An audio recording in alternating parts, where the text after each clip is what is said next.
Assalamualaikum warahmatullahi wabarakatuh.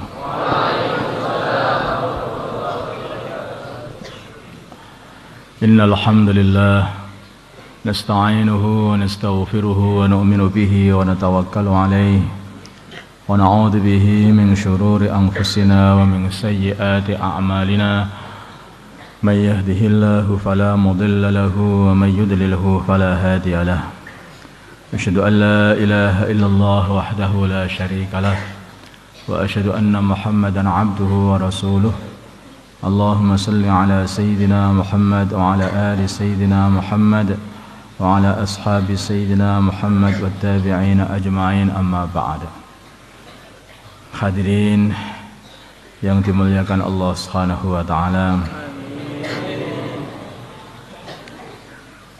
Hari ini kita berkumpul di tempat yang paling dicintai oleh Allah dari tempat-tempat yang ada di dunia ini, yaitu masjidnya Allah Subhanahu wa taala, di mana masjid ini dibuat semata-mata hanya untuk yaitu beribadah kepada Allah Subhanahu wa taala, menyembah Allah, yang mana isi dari masjid ini sudah sepantasnya lah, yaitu diisi oleh hamba-hamba Allah yang dicintai oleh Allah.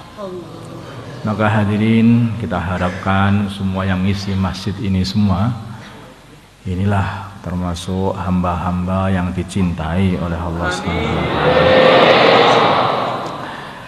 Tetapi siapa yang dicintai oleh Allah? Tentu saja Allah Subhanahu wa taala hanya mencintai orang-orang yang mencintai Allah. Tentu saja Allah tidak akan mencintai orang yang memusuhi Allah. Bagaimana musuhnya Allah kok dicintai Allah? Tentu saja yang dicintai Allah adalah orang-orang yang mencintai Allah Subhanahu wa taala. Maka hadirin yang dimuliakan Allah Subhanahu wa taala, Allah Subhanahu wa taala berfirman, Qul in kuntum tuhibbunallaha fattabi'uni yuhibbukumullahu wa yaghfir lakum dzunubakum. Katakanlah wahai Muhammad, bila mana kalian semua mencintai Allah Subhanahu wa taala, maka hendaknya kalian mengikuti aku, baginda Nabi Muhammad sallallahu alaihi wasallam. Kalau ini kamu lakukan, yuhibbukumullah wa yaghfir lakum dzunubakum, maka Allah Subhanahu wa taala akan mencintai kalian dan Allah akan mengampuni dosa-dosa kalian. Hadirin, semua orang mengatakan katanya mencintai Allah, mencintai Allah. Orang yang kenal Allah katanya begitu.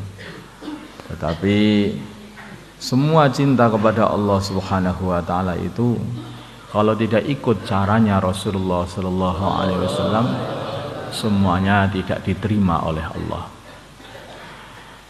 Sayyidina Umar radhiyallahu anhu, beliau ketika dalam satu perjalanan di Madinah, di situ aja, maka beliau telah mendapati ada orang-orang yang sedang kelihatannya bermujahadah. Maka akhirnya beliau minta supaya orang itu didatangkan kepada Sayyidina Umar.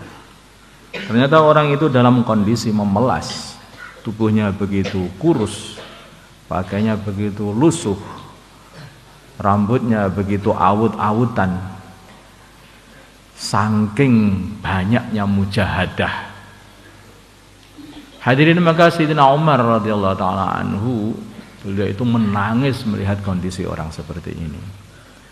Maka orang-orang pun mengatakan, wahai Amirul Mukminin, kenapa engkau menangis? Ini kan hanyalah orang Nasrani, katanya. Maka Sayyidina Umar mengatakan, inilah yang membuat aku menangis. Orang ini telah bermujahadah habis-habisan, katanya mencintai Allah, mendapatkan ridha Allah, tetapi tidak ikut dengan caranya baginda Nabi Muhammad sallallahu alaihi wasallam, maka hasilnya adalah nol. Cara Jawane nol putul. Sudah nol putul pisan. Hasilnya hanya itu. Inilah orang-orang yang disebutkan amilatun nasibah tasla naran hamiyah. Orang yang amal habis-habisan dengan penuh mujahadah. Siang berpuasa, malam tidak tidur, siang berpuasa, malam tidak tidur, meninggalkan keluarga, mengorbankan kehidupan dia, tetapi hasilnya tidak ada apa-apanya, kosong belaka. Dikarenakan tidak ikut baginda Nabi Muhammad SAW. Maka orang-orang yang merasa katanya mencintai Allah kok tidak ikut baginda Nabi, tidak sah cintanya kepada Allah. Fattabi'uni yuhibbukumullah. Kalau memang mencintai Allah Subhanahu wa taala, maka syaratnya adalah mengikuti baginda Nabi Muhammad sallallahu alaihi wasallam. Hadirin yang dimuliakan Allah Subhanahu wa taala. Ada orang-orang Nasrani ini juga mencintai Nabi Isa katanya. Katanya mereka mencintai Nabi Isa. Tapi karena mereka mencintai Nabi Isa ini tidak dengan caranya baginda Nabi Muhammad sallallahu alaihi wasallam, maka cinta mereka pun juga dibatalkan oleh Allah Subhanahu wa taala. Mereka mencintai Nabi Isa katanya, bahkan mengagung-agungkan, bahkan sampai akhirnya Nabi Isa dianggap sebagai anaknya Allah Subhanahu wa taala, sampai disembah. Hadirin yang dimuliakan Allah Subhanahu wa taala, memanglah Nabi Isa alaihi salatu wassalam adalah ruhullah, adalah ruhullah. Ini adalah kalimatullah, satu manusia yang diciptakan oleh Allah Subhanahu wa taala. Padahal ini bukan awalnya manusia, tapi beliau ini diciptakan oleh Allah hanya dengan ibu tanpa dengan ayah. Dengan kalimah saja, kun jadilah, maka jadilah, yaitu Nabi Isa alaihi salatu wassalam. Maka hadirin yang dimuliakan Allah Subhanahu wa taala, tidak ada syak lagi bahwa Nabiullah Isa alaihi salatu wassalam ini adalah seorang hamba yang sangat-sangat dicintai oleh Allah juga. Beliau ini diciptakan dengan cara istimewa, dengan cara istimewa. Dan beliau nanti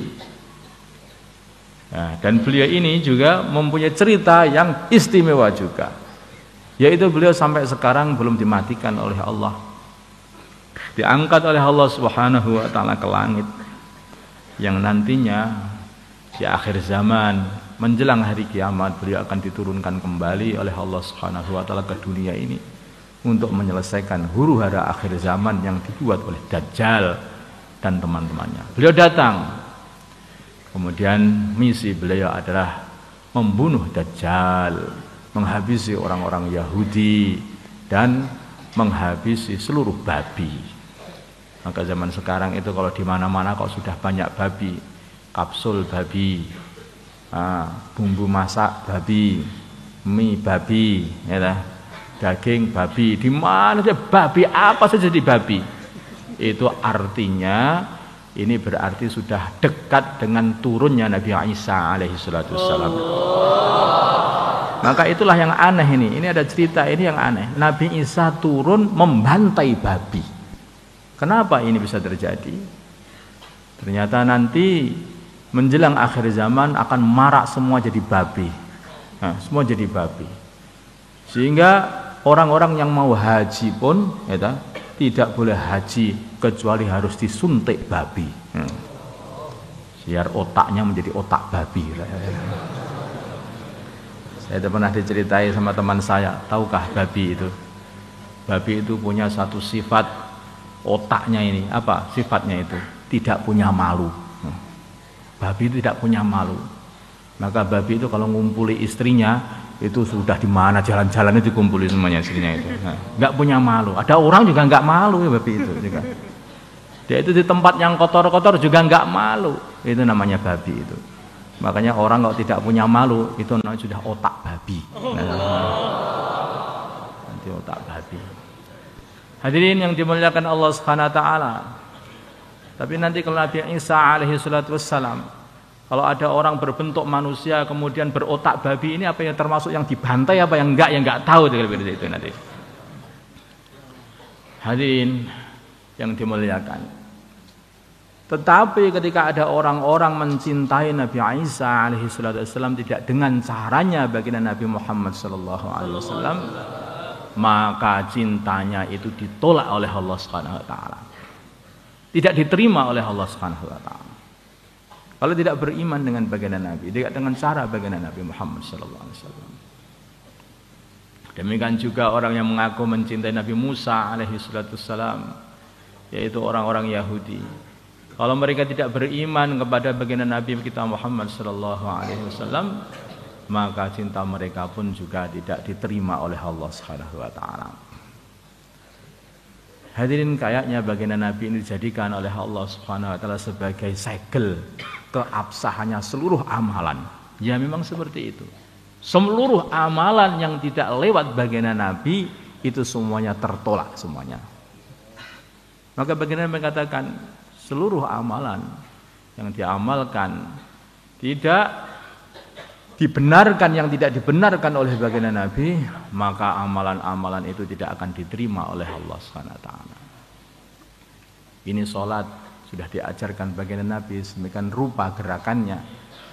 Kemudian kalau kalian merasa ini sholat ini kurang mujahadah, kalau orang itu bekoknya ke depan itu mudah, kalau bekok ke belakang saya kira ini lebih mujahadah dan akan mendapatkan lebih banyak pahala. Semuanya kita berpikir seperti itu.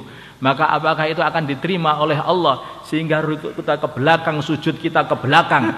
Hadirin yang dimuliakan Allah SWT, seperti ini lebih mujahadah tetapi tidak mendatangkan pahala, bahkan mendatangkan kemarahan Allah Subhanahu wa taala karena khilaf dengan baginda Nabi. Karena khilaf dengan baginda Nabi. Fala wa rabbika la yu'minuna hatta yuhakkimuka fima shajara bainahum thumma la yajidu fi anfusihim harajan mimma qadaita wa yusallimu taslima. Kata Allah Subhanahu wa taala. Ada orang minta keputusan baginda Nabi Muhammad sallallahu alaihi wasallam. Orang ini ngakunya Islam juga katanya. Datang kepada baginda Nabi minta keputusan. Maka diputusi, keputusannya begini. Maka dia tidak terima. Kok keputusannya kayak begini, bagaimana? Udah, saya minta keputusan kepada Umar saja. Maka datang kepada Sayyidina Umar radhiyallahu taala anhu. Ini aku ada masalah dengan saudaraku ini, dengan teman-temanku ini, begini masalahnya begini. Kok Nabi mutusnya begini? Saya minta keputusan kamu saja. Nabi sudah mutus seperti itu. Oh iya. Iya betul seperti itu putusannya. Iya. Memang sudah diputus seperti itu. Saya mau putus sih. Kamu duduk di sini saja. Umar radhiyallahu taala akhirnya masuk ke rumah. Kemudian ternyata muncul dari pintu sudah membawa pedangnya. Dan betul diputusi oleh Sayyidina Umar. Kepalanya. Lehernya diputus langsung penggal begitu Sayyidina Umar. Geger itu seluruh Madinah. Umar telah membunuh seorang Islam katanya. Maka Allah Subhanahu wa taala langsung membela Sayyidina Umar radhiyallahu anhu. Umar benar. Umar benar. Memang orang yang tidak ikut kepada baginda Nabi Muhammad SAW, tidak taslim dengan keputusan baginda Nabi, bukanlah orang yang beriman. Hukumannya adalah penggal. Hadirin yang dimuliakan Allah Subhanahu wa taala, Sayyidina Umar dibenarkan langsung oleh Allah Subhanahu wa taala. Dibenarkan. Maka hadirin, baginda Nabi Muhammad SAW, kalau kita katakan sekarang musimnya apa-apa itu harga mati, harga mati. Maka saya katakan baginda Nabi harga mati. Kalau yang lain bisa rubah-rubah, tapi kalau sudah baginda Nabi nggak boleh dirubah. Tidak bisa dirubah. Harga mati. Nggak ada hidupnya sama sekali. Mati pokoknya sudah. Artinya harga mati itu tidak bisa dirubah maksudnya. Kalau hidup itu masih bergerak-gerak sana, gerak sini, gerak sana, kali kemana-mana itu hidup. Hadirin, ini baginda Nabi Muhammad sallallahu alaihi wasallam. Maka ketika beliau wafat, Sedangkan beliau pada waktu itu sedang mengirimkan jamaahnya Usamah bin Zaid, anak muda, dijadikan sebagai amir untuk ngamiri jamaah keluar. Muda, umurnya tidak lebih tua daripada ini. Muda lagi, ini sudah terlalu tua ini.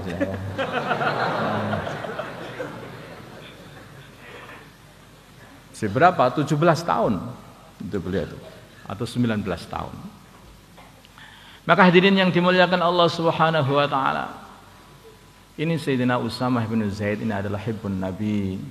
Beliau ini adalah kekasih baginda Nabi, dan beliau pun juga sangat mencintai baginda Nabi luar biasa. Maka sampai beliau ini ketika mau berangkat, karena baginda di dalam keadaan sakit, beliau datang lagi jenguk baginda Nabi, mau berangkat belum jadi, terus bolak-balik ke baginda Nabi sampai akhirnya baginda Nabi wafat. Hadirin, baginda Nabi di antara pesannya sebelum wafat, beliau mengatakan angfidhu jaisha Usamah. Berangkatkan rombongannya Usamah. Itu termasuk yaitu pesannya baginda Nabi. Lalu ketika baginda Nabi ini telah wafat, maka mulai ada usulan-usulan. Ketika Sayyidina Abu Bakar As-Siddiq radhiyallahu ta'ala anhu sudah menjadi khalifah mengganti baginda Nabi Muhammad SAW untuk memimpin umat ini supaya tetap kepada agamanya dan mengikuti amalan-amalan nabinya, maka orang-orang telah usul kepada Sayyidina Abu Bakar As-Siddiq radhiyallahu anhu, wahai Abu Bakar, kita kembalikan ini, Madinah ini butuh manusia. Kalau orang-orang dikeluarkan dalam kondisi seperti ini mesti berbahaya berarti Madinah ini. Maka Sayyidina Abu Bakar mengatakan, bagaimana saya menghentikan pengiriman jamaah yang sudah dikatakan oleh baginda Nabi untuk diteruskan, kok aku menghentikannya? Ini sudah sabda baginda Nabi, teruskan, berangkatkan. Apakah Abu Bakar akan mengatakan hentikan, berangkatkan, hentikan, mau engkel-engkelan sama baginda Nabi? Maka Abu Bakar mengatakan, tidak mungkin bisa saya hentikan perkara yang sudah disiapkan oleh baginda Nabi. Jamaah ini tidak mungkin dikembalikan ke Madinah, harus diberangkatkan seperti pesan baginda Nabi Muhammad SAW. Di antara mereka akhirnya usul kepada Abu Bakar As-Siddiq, wahai Abu Bakar, sebegini loh, sudah begini saja, amirnya saja yang diganti. Kelihatannya amirnya terlalu muda, coba diganti orang yang agak tua. Masa jamaahnya yang dipimpin itu orang-orang tua, kok amirnya orang muda kayak begini? Maka Sayyidina Abu Bakar As-Siddiq radhiyallahu ta'ala anhu beliau mengatakan, amir itu telah dipilih oleh baginda Nabi Muhammad SAW. Apakah Abu Bakar merasa salah pilihan baginda Nabi itu, sehingga Abu Bakar harus mengganti amir yang sudah dipilih oleh baginda Nabi? Jungkir walik nanti Abu Bakar dengan cara seperti itu. Itu baginda Abu Bakar sendiri yang mengatakan. Hadirin yang dimuliakan Allah Subhanahu wa taala, tidak mungkin amir yang sudah dipilih baginda Nabi diganti. Harus itu. Ada lagi yang mengatakan lagi, Abu Bakar coba dimusyawarahkan dulu. Perintah baginda Nabi kamu musyawarahkan? Perintah baginda Nabi dimusyawarahkan. Perintah baginda Nabi harga mati.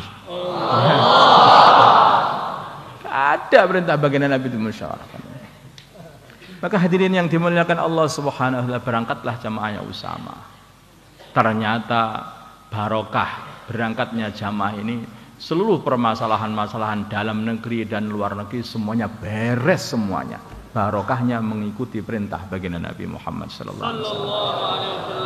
Maka dalam sunnah, dalam perintah baginda Nabi, semuanya ini ada barokah, ada kejayaan. Jangan takut. Kalau sudah diperintah baginda Nabi, maju, jangan takut. Ini baginda Nabi kita Muhammad sallallahu alaihi wasallam. Coba dulu ketika perang Badar, bagaimana sedikitnya jumlah orang Islam dan bagaimana banyaknya jumlahnya orang kafir. Orang kafir, beliau baginda Nabi mentaksir jumlahnya orang kafir, yaitu dengan memanggil tukang pengembalanya orang kafir sana itu. Ditanya orang itu, mereka itu kalau setiap hari makannya berapa unta? Setiap hari mereka menyembelih 10 unta katanya. Langsung taksir baginda Nabi. Oh, berarti perkiraan jumlah mereka adalah 1000 lebih, ya, sekitar 1000 lebih. Sedangkan jumlahnya baginda Nabi dan teman-temannya ini, boleh baginda Nabi pada waktu itu hanyalah 300 orang. Itu pun bukan orang-orang yang siap untuk berperang, tidak. Mereka datang sebetulnya pengen mapak, yaitu rombongan dagangnya Abu Sufyan. Tetapi yang didapati mereka adalah satu rombongan tentara dengan perlengkapan yang hebat, masya Allah. Maka hadirin, kalau dipikir akal, tentu saja ini orang 300 ini yang tanpa senjata ini melawan orang 1000 dengan senjata lengkap, ludes, sudah habis. Tapi mereka ikut dengan baginda Nabi. Bagaimana baginda Nabi? Maju terus, berangkat pokoknya ini. Doa kepada Allah Subhanahu wa taala, ya Allah, kalau engkau habisi ini orang-orang yang sedikit ini, nanti sudah tidak ada lagi yang nyembah engkau di muka bumi ini, ya Allah. Itu doa baginda Nabi sudah mentok pada waktu itu. Ya Hayyu ya Qayyum, ya Hayyu ya Qayyum. Ya. Apa yang terjadi? Semua kejadiannya itu sangat-sangat tidak terduga. Yaitu orang kafir malah kalah yang jumlahnya lebih banyak itu. 70 orang kafir mati, 70 orang kafir tertawan. Maka hadirin yang dimuliakan Allah Subhanahu wa taala, walaupun sepertinya ketika orang itu ikut baginda Nabi, walaupun sepertinya itu adalah kayak kerugian, kehancuran, tetapi kalau memang maju betul, ternyata yang datang adalah barokah. Yang datang malah barokah. Dari situlah ketika selesai Badar, maka mentalnya musuh-musuhnya Allah Subhanahu wa taala mulai gentar. Mulai gentar. Hadirin yang dimuliakan Allah Subhanahu wa taala, baginda Nabi kita Muhammad sallallahu alaihi wasallam, beliau juga mengirimkan utusan-utusan untuk berdakwah ke raja-raja yang hebat-hebat. Yaitu beliau mengirimkan Sayyidina Dihya Al-Kalbi untuk menyampaikan dakwah beliau kepada Heraklius, dan mengirimkan sahabat lagi datang ke Najasyi, memberikan sahabat datang ke Persia, sahabat datang ke sana, semua dikirim, tempat-tempat dikirim. Orang sendirian. Hadirin, kelihatannya baginda Nabi ini berbuat ini, tapi sahabat itu paham, baginda Nabi ini apa sih yang dibuat? Ini mesti dari Allah Subhanahu wa taala. Wa ma yantiqu 'anil hawa in huwa illa wahyu yuha. Semua yang ditekan baginda Nabi bukanlah dari hawa, dari kesenangan baginda Nabi pengen ngomong-ngomong, tidak. Tetapi semuanya ini adalah dari wahyu yang diwahyukan oleh Allah Subhanahu wa taala kepada baginda Nabi. Kirim utusan sana, kirim utusan sana, kirim utusan sana. Ke raja-raja yang besar. Maka orang zaman sekarang mungkin kalau waktu itu atau kita akan berpikir, dalam kita ini jumlahnya hanya sedikit. Lah kok kita itu sudah menantang Persia, menantang Romawi, menantang negeri-negeri yang besar, habis sekali ini. Hadirin yang dimuliakan Allah Subhanahu wa taala. Memang kelihatannya seperti itu. Begitu surat baginda Nabi Muhammad sallallahu alaihi wasallam datang ke Persia dan dibaca oleh raja Persia, diawali dengan min Muhammad ila azimi furs. Nah, dari Nabi Muhammad sallallahu alaihi wasallam untuk pembesar Persia. Hadirin, baru saja dibaca seperti itu, raja Persia begitu marah, dirobek suratnya baginda Nabi ini. Budak kok ngomongi aku, katanya. Budak ngomongi aku, kata dia itu. Maka akhirnya raja Persia tidak terima, mengirimkan orang supaya merangket baginda Nabi Muhammad sallallahu alaihi wasallam. Sehingga tentara Persia ini datang ke Yaman. Di Yaman ditambahi lagi personelnya sampai akhirnya datang ke Madinah, bertemu dengan baginda Nabi Muhammad sallallahu alaihi wasallam. Udah habis ini, baginda Nabi mau ditangkap oleh negeri super power baru itu, polisi dunia. Nah, mau ditangkap oleh orang yang hebat, negeri yang hebat. Tapi baginda Nabi begitu bertemu dengan utusan itu bicara urusan lain. Beliau ketika melihat ini terheran-heran. Wahai fulan, kenapa engkau berpenampilan seperti ini? Kumis ditebalkan, jenggot dicukur. Siapa yang menyuruh kamu seperti ini? Ngomongnya urusan kumis. Terheran-heran juga, padahal datang-datang untuk merangket baginda Nabi. Maka orang itu mengatakan, yang menyuruh saya adalah Tuhanku, katanya. Maka baginda Nabi mengatakan, tapi Tuhanku Allah Subhanahu wa taala menyuruh aku untuk memanjangkan jenggot dan menipiskan kumis, tidak seperti itu. Nah, sekarang kumis lawan jenggot, mana yang lebih hebat? Mana yang lebih hebat? Ikut Allah, ikut Raja Persia. Baginda Nabi akan tunjukkan pada waktu itu. Kalian ikut Raja Persia memelihara kumis sebesar jempol sikil. Nah, sekarang aku ikut Allah pelihara jenggot. Kumis lawan jenggot. Keputusannya besok. Keputusannya besok. Nah, hadirin yang dimuliakan Allah Subhanahu wa taala. Akhirnya utusan Raja Persia disilahkan istirahat. Besoknya baginda Nabi sudah memberi keputusan. Panggil, wahai utusan Raja Persia, sesungguhnya Tuhanku telah membunuh Tuhanmu. Duh, apa betul seperti itu? Ya, kalau tidak percaya kamu, ini jam sekian, tanggal sekian, hari sekian, sudah pulang sana. Sudah enggak ada yang merintah kamu sudah mati sekarang. Nah, menang jenggot, ternyata kumis habis. Hadirin yang dimuliakan Allah Subhanahu wa taala, akhirnya pulang ini orang ini akhirnya pulang.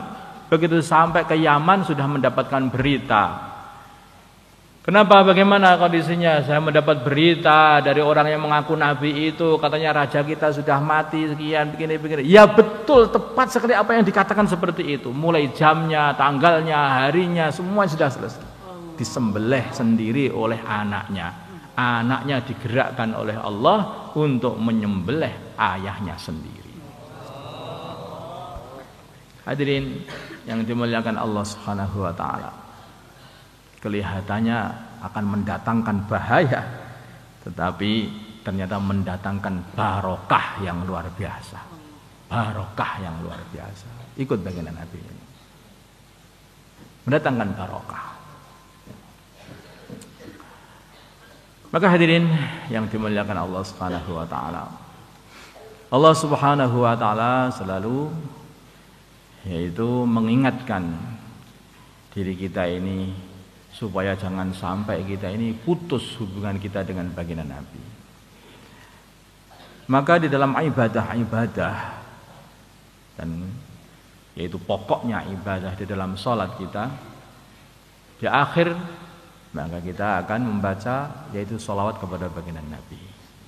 Assalamualaikum ayyuhan Nabi, assalamu alayna wa ala ibadillahis salihin. Seumpama kita ini merasakan ketika sholat itu, ini sholat ini adalah sholat seperti sholat yang telah diajarkan baginda Nabi. Dulu baginda Nabi pernah mengajarkan sholat ini dan beliau berkata, Sallu kama ra'aitumuni usalli. Sholatlah kalian seperti kalian melihat aku sholat. Allahu Akbar. Terus rasakan gerakannya itu mengikuti gerakan baginda Nabi. Coba, nanti akan berbeda rasanya. Dan begitu kita mengatakan Assalamualaikum ayyuhan Nabi, maka kata para ulama, begitu kamu mengatakan Assalamualaikum ayyuhan Nabi, maka rasakanlah kata-katanya kayak-kayaknya baginda Nabi itu ada di depanmu. Assalamualaikum ayyuhan Nabi. Kenapa ini dalam sholat kita mengatakan assalam, salam? Ya, sebetulnya di dalam salam ini ada rahasia. Di antara rahasia keberkahan salam yaitu mendatangkan mahabbah. Awala adullukum ala syai'in idza fa'altumuhu tahabbtum afsus salama bainakum. Maukah kalian aku tunjukkan satu amalan, bila mana kalian amalkan amalan ini maka kalian akan saling cinta mencintai. Habibtum. Maka ketika dalam sholat kita mau assalamu alayka ayyuhan nabi, biar kita ini punya hubungkan saling mencintai antara diri kita dan baginda Nabi Muhammad SAW. Kita mencintai baginda Nabi dan baginda Nabi mencintai kita. Kita termasuk orang yang dicintai. Siapa yang dicintai baginda Nabi ini? Tentu saja pengikut-pengikut baginda Nabi yang mengamalkan syariatnya baginda Nabi, yang menjaga sunnah-sunnahnya baginda Nabi, yang menghidupkan sunnah sampai hari kiamat, mendakwahkan, menyampaikan, menyebarkan sunnah-sunnah baginda Nabi. Itulah yang paling dicintai baginda Nabi Muhammad SAW. Menjaga baginda Nabi, menjaga sunnah baginda Nabi, menjaga agama Islam, ini yang paling dicintai baginda Nabi. Dulu ada seorang yang mati pada waktu itu, mati dan terkenal orang ini adalah orang yang sudah tidak punya amal, wong nakal, orang nakal. Begitu orang itu dikubur, baginda Nabi itu begitu risau kepada orang ini. Maka baginda Nabi bertanya dengan orang sekitar itu, wahai orang yang hadir di sini, adakah di antara kalian yang pernah melihat anak ini, orang ini pernah berbuat baik? Pernahkah kalian? Diam saja, enggak ada. Ada satu orang, baginda Nabi, saya. Ada apa? Dia pernah berjaga. Dia pernah berjaga baginda Nabi bersama saya. Itu saja yang saya ketahui. Baginda Nabi mengatakan, fulan, teman-teman kamu mengatakan bahwa kamu ini ahli neraka, maka aku saksi, aku bersaksi sesungguhnya kamu adalah ahli surga. Hanya gara-gara punya amalan, yaitu menjaga agama baginda Nabi Muhammad SAW, menjaga Islam, menjaga agama, menjaga orang-orang Islam. Ini amalan yang sangat dicintai baginda Nabi. Walaupun semua orang mengatakan orang ini ahli neraka, dia pernah amal satu amalan yang menjaga agama ini. Maka Nabi mengatakan dia ahli surga padanya. Dia ahli surga. Semua amalan kita untuk menghidupkan amalan baginda Nabi, untuk mengagungkan amalan baginda Nabi, semua ini amalan-amalan yang dicintai oleh baginda Nabi sallallahu alaihi wasallam. Di antara tempat yang paling dicintai baginda Nabi adalah masjid baginda Nabi sallallahu alaihi wasallam, Masjid Nabawi. Itulah maka baginda Nabi Muhammad sallallahu alaihi wasallam ketika datang ke Madinah bukan membuat rumah. Tapi kalau orang-orang kampung sini datang ke Sumatera transmigrasi, yang dibuat tentu saja pertama kali rumah. Kemudian yang dibuka pertama kali ladang. Kalau masjid, kenapa harus buat masjid? Sholat sendiri-sendiri di rumah juga bisa. Kelihatannya lebih mudah, simpel. Hadirin, itu tidak ada contohnya. Yang kayak begini jadi nggak barokah nanti akhirnya. Maka akhirnya ladangnya banyak dimakan kera, makan gajah, makan macan, makan cacing, makan babi. Jadi nggak barokah. Tapi baginda Nabi datang ke Madinah, pertama kali yang dibuat oleh baginda Nabi adalah masjid. Pertama kali yang dibuat adalah masjid. Artinya apa? Masjid adalah perkara, tempat yang paling dicintai oleh baginda Nabi Muhammad SAW. Ada seorang wanita, itu yang dia ini mempunyai amalan, yaitu amalannya nyapu masjidnya baginda Nabi Muhammad SAW. Nyapu masjid, amalannya nyapu masjid. Dan orang-orang di sekitar situ itu, para sahabat itu tidak menganggap wanita ini sebagai wanita yang hebat lah amalannya, tidak. Nah, apa tukang sapu masjid saja. Hadirin, suatu kali wanita itu hilang di pagi harinya. Kok nggak ada? Dilihat baginda Nabi, kok nggak ada wanita itu. Maka tanyakan, mana wanita tua yang suka nyapu masjid itu? Maka orang-orang mengatakan, sudah mati tadi malam baginda Nabi. Loh, kenapa kalian nggak kasih tahu aku? Nah, saya kira baginda Nabi mungkin repot atau bagaimana, wong. Karena dianggap ini wanita ini tidak punya apa itu jasa atau tidak punya amalan yang hebat. Orang biasa. ya dikubur secara biasa saja, tidak perlu disampaikan kepada baginda Nabi Muhammad SAW. Tapi baginda Nabi justru mengatakan, kalau begitu sekarang tunjukkan aku ke kuburnya. Didatangi kuburnya itu oleh baginda Nabi Muhammad SAW. Beliau sholat, beliau berdoa untuk wanita itu. Hadirin yang dimuliakan Allah Subhanahu wa taala, menjaga, membersihkan masjid baginda Nabi termasuk amalan yang dicintai oleh baginda Nabi Muhammad SAW. Maka yang paling penting ini adalah bagaimana kita bisa membuat diri kita ini dicintai baginda Nabi. Pertama, kita mencintai baginda Nabi. Kalau kita mencintai baginda Nabi, kita akan mudah mengamalkan amalan baginda Nabi dan mengamalkan semua amalan yang dicintai oleh baginda Nabi. Nah, kalau sudah begini, nanti akhirnya almar'u ma'aman ahabba, seseorang itu akan dikumpulkan beserta orang yang dia cintai. Karena cinta itu ada resikonya kan? Kalau orang itu mengatakan cinta kemudian hanya ngomong saja, nggak ada buktinya, nggak mau berkorban, nggak mau mengamalkan amalan yang dicintai, itu cinta bohong, palsu belaka.